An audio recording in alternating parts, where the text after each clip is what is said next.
How's it going, guys? Welcome back to another Genshin Impact video. The second installment of the current event within Genshin Impact has landed, so I thought I'd talk about it a little, tell you what's good, what's bad, and how I overall feel about what's going on here. So let's get on with it.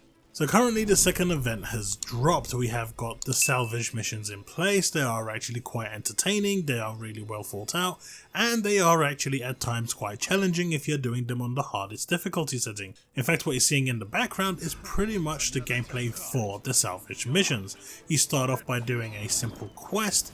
Once you go through the quest, which has you talking with a number of NPCs, you eventually come across Mona, who will then basically activate the quests for you. So when you go and do them, surprise surprise, you need to spend 20 resin per attempt. Now some of you may actually scoff at this and see this as a bad thing and look down upon this, especially considering you need to do 30 of these in order to get all the Primogem rewards. However, if you're looking at the actual number of rewards you get from doing this, especially up to 150 purple EXP books, is actually a worthwhile investment.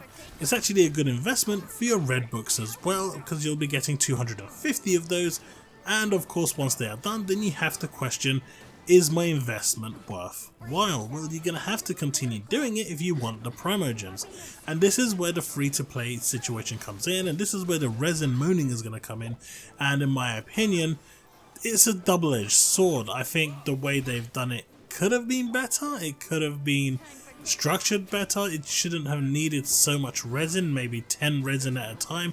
It almost feels like there's nothing within MiHoYo that actually works on 10 resin outside of the stuff in the forge. I think 20 resin was a bit steep. I know they're giving you a lot of rewards, but it's an event. It's not something that's going to be here forever, and as it's an event, I think this should have been given to the community in a better state. That said, I think overall what we're seeing right now is not a bad event, it's actually a good event. There is still another phase to this event coming, so hopefully things will improve there. You do get another 3 additional quests that you can do that will give you an additional 120 Primogems, and those do not require resin. So overall, is the event good? I think it's actually pretty damn decent. I think it's doing what it needs to do. Resin aside, you should have a ton of fragile resin, and if you do, you should be able to get through a lot of this anyway. That said, you only need to do it 30 times, so if you spread it out throughout the duration of the actual event, its total time, you should have enough time to actually do this without using any fragile resins or anything like that. You can't use condensed resin, which is a shame, but then again there's no reason to, because you're only getting 1 reward from this.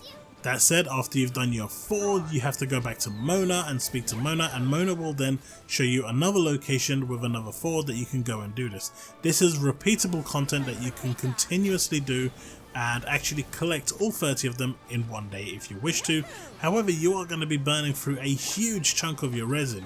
Now of course that might be something you're considering doing, and if you want to do that, the prerogative's all yours. I personally have done around 14 today, so I'm going to stop there. And I'm gonna leave the rest till tomorrow when my resin comes back, because I feel I've done enough to actually give me that leapfrog, that boost I needed to be able to just get through, because I still need to do other stuff that quite frankly demands my resin more. So I just wanted to talk about the event real quick and just go over some of the stuff. It is a very simple event, but it does put you at the thick of the action, and quite honestly some of the fights in there have been very difficult to my composition of characters, so I do recommend you bring at least 1 cryo character with you in your party, not in specifically all the time, but you will be coming across those skirmishers that are lightning shielded, and you will want to have a cryo based character in order to take those down so you can take them out quickly.